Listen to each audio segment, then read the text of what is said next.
இன்றைக்கி பார்க்க போகிறது ஒரு டேஸ்டியான ஈவினிங் ஸ்நாக் ரெசிபி அம்மினி கொழுக்கட்டை. எப்போவும் செய்கிற மாதிரி இல்லாமல் சாப்பாட்டுக்கு வச்ச மீதமான சாதத்தை வச்சு தான் செய்ய போகிறோம். இது ஒரு பவுல் சாதம். அது மிக்ஸி ஜாரில் தண்ணி விடாமல் நல்லா நைஸாக அரைச்சிக்கோங்க. ஒரு பிளேட்டில் மாற்றிக்கோங்க. கொஞ்சம் கையில் ஒட்டுற மாதிரி இருக்கும்.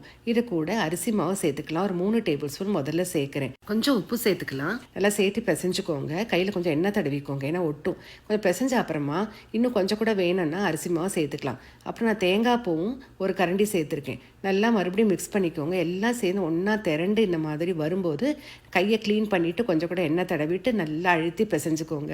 உங்களுக்கு சப்பாத்தி மாவு பிசைகிற மாதிரி சாஃப்டாக நல்லா வரணும். அரிசி மாவு நீங்கள் பார்த்து சேர்த்துக்கோங்க.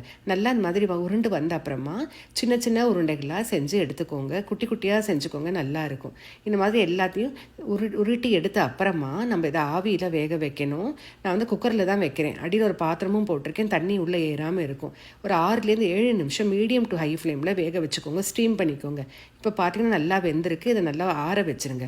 இப்போ ஒரு பேனில் 1 டேபிள் ஸ்பூன் தேங்காய் எண்ணெய் விட்டுட்டு கடுகு, உளுத்தம்பருப்பு, மிளகா வத்தல் தாளிச்சுக்கோங்க. கருவேப்பிலையை கட் பண்ணி சேர்த்துக்கோங்க. பெருங்காயத்தூளும் சேர்த்துட்டு இந்த ஆற வச்ச உருண்டைகளையும் சேர்த்துருங்க. உப்பு கொஞ்சம் போட்டுக்கோங்க. கடைசியாக கொஞ்சம் கூட தேங்காய் பூ போட்டு நல்லா கிளறி கொடுங்க. நல்லா மிக்ஸ் ஆன உடனே அடுப்பு அணைச்சிடலாம். ரொம்ப ஃப்ரை பண்ண வேண்டாம். அப்படியே சாப்பிடலாம். கார சட்னியோட கூட சர்வ் பண்ணலாம். நல்லாயிருக்கும். ட்ரை பண்ணி பாருங்கள்.